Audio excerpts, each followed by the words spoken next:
Hi friends. ఇప్పుడే just police department దగ్గర నుంచి ఒక ప్రెస్ మీట్ పెట్టి వాళ్ళందరూ కూడా ఏదైతే నా వెహికల్ పాయింట్ ఆఫ్ వ్యూలో మీరు చూసినట్టయితే ఆ వెహికల్ నాతో ఉండే వ్యక్తి ఎవరైతే ఉన్నాడో అతను తగలబెట్టారని చెప్పేసి ఇందాకడ ప్రెస్ మీట్లో ఆ నోట్ చూడడం జరిగింది. ఒకటి చాలా ఆశ్చర్యం కలిగించే అంశం ఏంటంటే ప్రధానంగా అసలు వెహికల్ తగలబెట్టుకోవాల్సిన దుర్మార్గపు ఆలోచన నాకు ఎందుకు వస్తుంది? అసలు రావాల్సిన అవసరం ఏముంటుంది? అదేదో ఇప్పుడే గౌరవ శాసనసభ్యుల యొక్క వీడియో కూడా చూశాను, వాళ్ళు ఫేస్బుక్ లైవ్ లో కూడా పెట్టడం కూడా చూశాను. ఏదో నేను సానుభూతికి నేనేదో ప్రయత్నిస్తున్నానని మరి చెప్తా ఉన్నారు. అసలు నాకు ఎందుకు సానుభూతి? నాకు ఇప్పుడు సానుభూతి తెచ్చుకోవాల్సిన అవసరం ఏముంటుంది? నేను రాజమండ్రికి మంచి చేశానా లేదా? నేను రాజమండ్రికి మంచి చేశాను, నాకు అయినా నేను ఓడిపోయినా నాకు బాధ లేదు. ఎందుకంటే మంచి చేసి ఓడిపోయానా?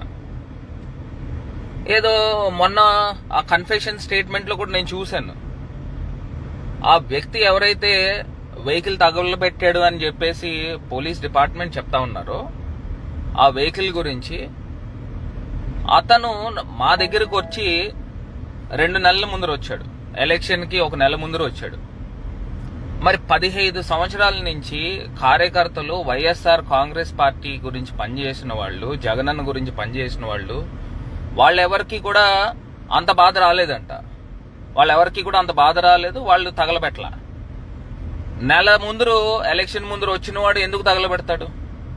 అసలు తగలబెట్టాల్సిన అవసరం అతనికి ఏముంటుంది? అంటే దీంట్లో కూడా పూర్తి స్థాయిగా ఆలోచన చేయాల్సిన అవసరం ఉంది. 1 నెల ముందర వచ్చిన వ్యక్తి అసలు ఎందుకు వెహికల్ తగలబెడతాడు? అదే నా క్వశ్చన్. 15 సంవత్సరాల నుంచి పనిచేసిన కార్యకర్తలు, వైఎస్ఆర్సీపీ అభిమానులు వాళ్ళు చేయలేని వీళ్ళు ఎందుకు చేశారు? గతంలో ఈ వ్యక్తి ఎవరితో తిరిగేవాడు, ఎవరితో ఉండేవాడు, ఇది కూడా తెలుసుకోవాల్సిన అవసరం ఉంది. నేను చెప్తా ఉన్నా, ఏదైతే నా ప్రమేయం ఉండి సింపతి గురించి నేను ప్రాకులాడుతున్నాను అనే పదాలు చెప్పారు కదా, దాని గురించి నేను మాట్లాడుతా ఉన్నా. ఒకటే మాట మాట్లాడుతా ఉన్నా.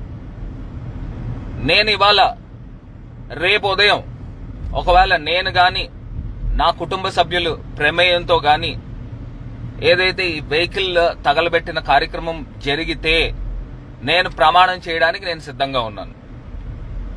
డైరెక్ట్ గా నేరుగా నేను వచ్చి మార్కండేయ స్వామి టెంపుల్ దగ్గరకు వచ్చి మార్కండేయ స్వామి మీద నేను ప్రమాణం చేయడానికి సిద్ధంగా ఉన్నాను. ఇది నా నిజాయితీని నేను ప్రూవ్ చేసుకుంటాను. అదే రకంగా ఎమ్మెల్యే గారు, మీరు మీ కుటుంబ సభ్యులు ఒకవేళ మీ ప్రమేయం లేకపోతే మీరు ప్రమాణం చేయడానికి సిద్ధంగా ఉన్నారా మార్కండేశ్వర స్వామి మీద అని నేను సూటిగా ప్రశ్నిస్తా ఉన్నా. నేను సచ్చీలుణ్ణి. నిజంగా నాకు ఈ దౌర్భాగ్యమైన పరిస్థితి నాకెందుకు ఉంటుంది? నాకేం అవసరము? నేను చేయాల్సిన కర్మ నాకేంటి? ఏదో నాకు సింపతి నాకెందుకు? ఇప్పుడు నేను మంచి చేశాను, కంబాల్ చెరువు ఇంకా రకరకాల ప్రోగ్రామ్స్ నేను చేశాను, అయినా నేను ఎందుకు గెలవలేదని ప్రజలు ఆల్రెడీ సింపతి ఉందని నేను భావిస్తున్నా. మీరు ఆ రోజున ఏదైతే మీ అనుచరులతో మోరంపూడి ఫ్లైఓవర్ దగ్గర దాన్ని శిలాపలకాన్ని తొలగించారో అప్పుడు మీరు ఎంత నీచానికి పాల్పడ్డారనేది అక్కడ కనబడతా ఉంది. మళ్ళీ ఇవాళ అక్కడ ఎక్కడైతే బ్యాడ్ అయిపోయారో మళ్ళీ దాన్ని తీసుకొచ్చి నా పైన రుద్దాలి అనే కార్యక్రమం చేస్తూ నన్ను బ్యాట్ చేసే కార్యక్రమం చేస్తా ఉన్నారు. నేను ఒకటే చెప్తా ఉన్నా, ప్రమాణ పూర్తిగా నేను డైరెక్ట్ గా మార్కండేశ్వర స్వామి గుడి దగ్గరకు వచ్చి మార్కండేశ్వర స్వామి మీద ప్రమాణం చేయడానికి నేను సిద్ధంగా ఉన్నాను. నేను గాని నా కుటుంబ సభ్యులు గాని ఈ వెహికల్ తగలబెట్టిన దాంట్లో ప్రమేయం ఉంటే నేను నిలువున నాశనం అయిపోతాను. అది కూడా చెప్తున్నా. మీరు చేయడానికి సిద్ధంగా ఉన్నారా? మీరు గాని మీ కుటుంబ సభ్యుల యొక్క ప్రమేయం లేకోకుండా ఆ వ్యక్తి ఎవరు? నెల రోజుల ముందర వచ్చి మా దగ్గరకు వచ్చి చేరాడు. నెల రోజుల క్రితం ఎలక్షన్ ముందర వచ్చి మా దగ్గర చేరి ఇవాళ వచ్చి వెహికల్ తగలబెట్టాడని చెప్తా ఉన్నారు పోలీస్ డిపార్ట్మెంట్. 15 సంవత్సరాల నుంచి కార్యకర్తలకు లేని బాధ ఈ 4 రోజుల ముందు వచ్చిన వ్యక్తికి ఎక్కడి నుంచి వచ్చిందని అడుగుతున్నా. దీంట్లో కూడా ఒక కాన్స్పిరసీ ఉంది. సో ఖచ్చితంగా పోలీస్ డిపార్ట్మెంట్ వారు దీనిపైన పూర్తిగా సమగ్రమైన ఎంక్వైరీ చేయాలి. దీంట్లో దోషులు ఎవరు ఉన్నారు, బాధ్యులు ఎవరు ఉన్నారు, దీన్ని పూర్తి స్థాయిగా బయటికి తీసుకురావాల్సిన అవసరం పోలీస్ డిపార్ట్మెంట్ పైన ఉంది అని కూడా ఈ సందర్భంగా తెలియపరుస్తున్నా. అతను ఆ కన్ఫెషన్ స్టేట్మెంట్ లో కూడా ఇచ్చాడు. ఏమని ఇచ్చాడనంటే పోలీస్ డిపార్ట్మెంట్ దగ్గర ఏమని చెప్తున్నాడు, ఆ వ్యక్తి ఏదైతే మోరంపూడి ఫ్లైఓవర్ దగ్గర తెలుగుదేశం పార్టీకి మైలేజ్ వచ్చిందని చెప్తా ఉన్నాడు. ఆ మోరంపూడి ఫ్లైఓవర్ దగ్గర ఏదైతే శిలాపలకాన్ని కోలగొట్టిన వాళ్ళు దానికి మైలేజ్ వచ్చింది, ఎవరికి వస్తుంది? ఆ సింపతి నాకు వస్తుంది. అతను ఏమని చెప్తున్నాడు, తెలుగుదేశం పార్టీ వాళ్ళకి వచ్చిందని చెప్తా ఉన్నాడు. ఇక్కడే అర్థమైపోతా ఉంది. ఇక్కడ మాకు సింపతి రావాలి అని చెప్పేసి ఆ వెహికల్ తగలబెట్టాడని చెప్తా ఉన్నాడు. ఇక్కడే ఎంత కాన్స్పిరసీ థియరీ. ఇప్పుడు 4 రోజుల క్రితం వచ్చిన వ్యక్తి ఎందుకు చేస్తాడు? అతను మరీ వచ్చి అన్ని వ్యాపారాలు వదిలేసుకుని వచ్చి ఇక్కడే ఉండి ఇక్కడే అన్ని పనులు చేసుకుంటూ వెళ్తా ఉన్నాడు అని అంటే మీరు పంపించిన వ్యక్తిగా మేము భావించాలా? ఎట్లా భావించాలి? ఇప్పుడు ఇంత నీచమైన సంస్కృతి మాకు లేదు. మాకు రాజకీయాలు ఒక్కటే పరమావధి కాదు. వ్యాపారం చేసుకుని మా నాన్నగారు గాని మేం గాని వ్యాపారం చేసుకుని ఇవాళ మేము మా సొంత డబ్బులు ఖర్చు పెట్టుకుని వ్యవహరించిన వ్యక్తులు మేము.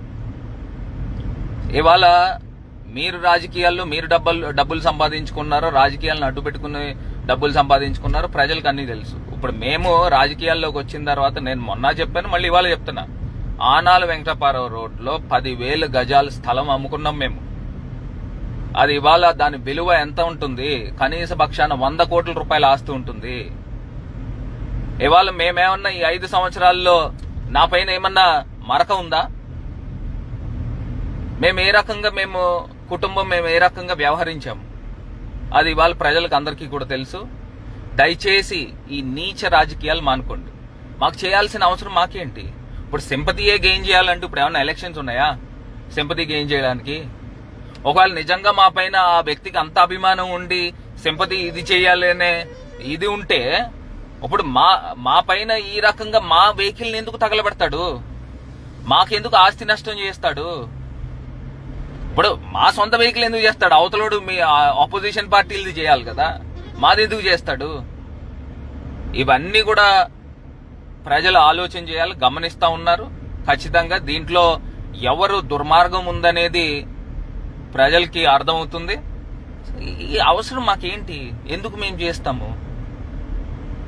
ఇవాళ నేను ఇందాక చెప్పినట్టు ఖచ్చితంగా నేను దేవుడి మీద ప్రమాణం చేయడానికి సిద్ధంగా ఉన్నా. నాది గాని నా కుటుంబ సభ్యులు గాని ప్రమేయం ఉంటే నేను నాశనం అయిపోతాను. నేను డైరెక్ట్ గా వచ్చి మార్కండేశ్వర స్వామి గుడి దగ్గరకు గానీ లేకపోతే మీరు ఏం చెప్తారో ఆ గుడి దగ్గరకు వచ్చి నేను ప్రమాణం చేయడానికి సిద్ధంగా ఉన్నా. మీరు గాని మీ కుటుంబ సభ్యులు మీరు సిద్ధంగా ఉన్నారా? వెనకాతల బ్యాక్గ్రౌండ్ మీది లేకపోయి ఉంటే మీరు కూడా వచ్చి ప్రమాణం చేయొచ్చు కదా. దీనిది ఖచ్చితంగా ఒక వ్యక్తి వచ్చి అతను వచ్చి పెట్రోల్ పోసి తగలబెట్టే అంత ధైర్యం ఒక వ్యక్తికి ఉండదు, ఒక సామాన్యమైన వ్యక్తికి. దీని వెనకాతలు ఎవరో ఒకళ్ళు ప్రమేయం ఉంటే గాని ఈ విషయము ఈ కార్యక్రమం చెయ్యరు. సో ఖచ్చితంగా దీని వెనకాతలు ఎవరైతే ఉన్నారో మాకు పోలీస్ శాఖ పైన పూర్తి నమ్మకం ఉంది, విశ్వాసం ఉంది. దీన్ని బయటికి తీసుకురావాల్సిన అవసరం కూడా పోలీస్ డిపార్ట్మెంట్ పైన ఉంది అని కూడా ఈ సందర్భంగా తెలియపరుస్తూ, మరి ఇవాళ ఈ రకమైన దుష్ప్రచారం చేయడం కూడా నిజంగా చాలా బాధాకరం, శోచనీయం.